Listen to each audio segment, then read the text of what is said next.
So I'm ready to start playing around with my homemade sawmill again. And this time I've upgraded the motor to a 2 horsepower motor.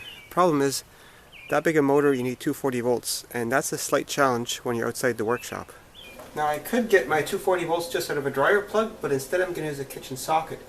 Now each of these plugs here has got 119 volts, about 120.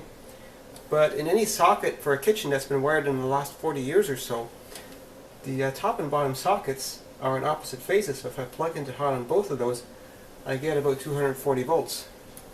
So I've made myself a plug out of one of these things that plugs into both of these, and I just plug that in here, and then here I have my 240 volt socket to plug my bandsaw into. So I got my cable coming from the kitchen, going through a 220 volt extension cord that I made, and heading out to the backyard. So I improvised a basic log holding system, which is just these pieces of 2x4 and then another piece screwed onto here, and that keeps it from sliding sideways. I ran into a lot of problems yesterday because this log flipped the other way around was kind of facing more this way, and I was also experimenting with putting the bandsaw at a skew like that, which gives it a slight advantage with cutting. But I found with the blade angled into the log like that, whenever the log would jump a little bit, it jumped more into the blade, so that really had a tendency to create oscillations and really just jam into the log.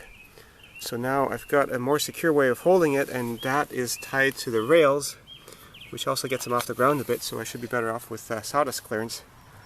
So let's see how that goes.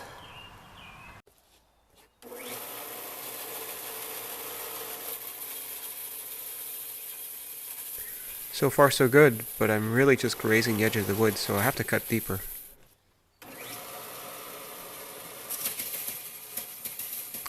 So my log is not terribly secure. It's a bit on the light side and it doesn't rest completely flat, but standing on it helps secure it.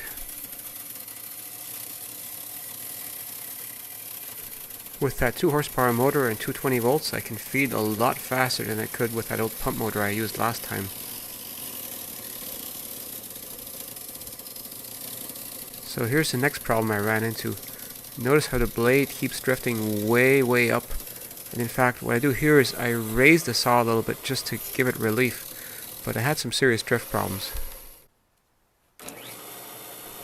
Well, but things were about to get even worse.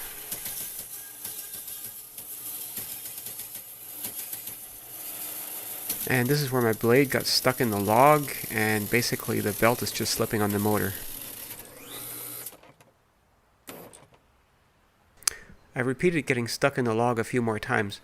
I was a bit worried about damaging the saw, but hey, I built it, so there's nothing on it that I couldn't fix.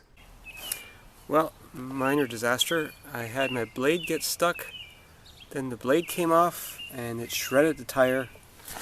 The wheel has got some slight damage to it, but it's still okay.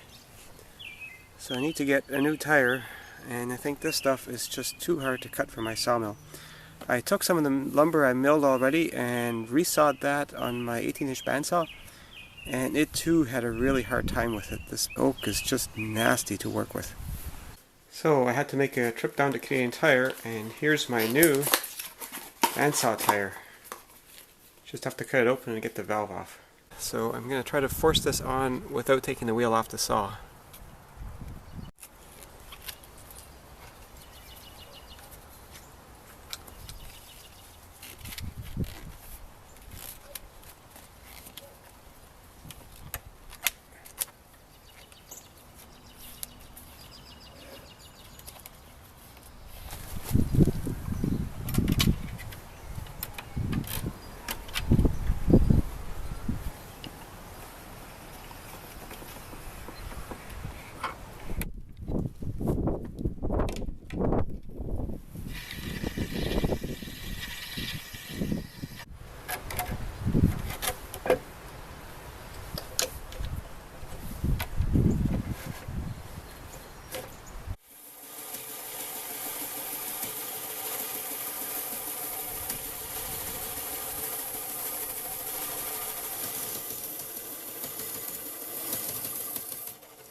So I think my drift problem earlier was caused by just having too high a feed rate with my more powerful motor, and I just wasn't clearing the sawdust out of the cut enough.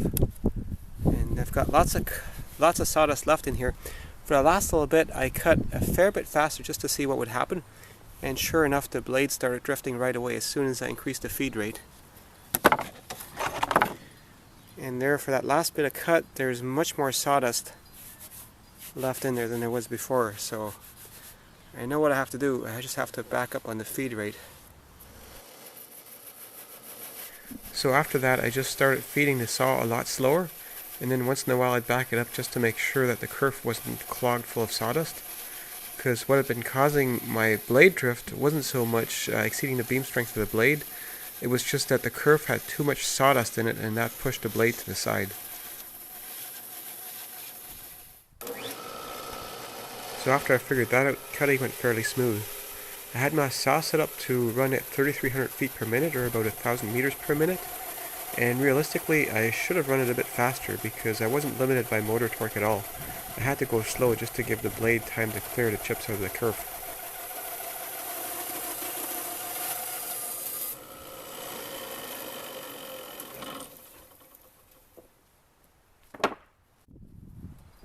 So once the log gets too thin, I need a different method of supporting it, and I'm using these two pieces of 2x4 with another piece screwed onto them as a sort of hook to position the log closer to the saw.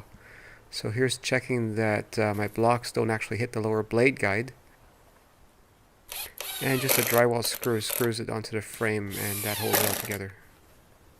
Unfortunately, I didn't take any more video of milling up the rest of that log, but I've got another video on milling logs with that sawmill coming right up.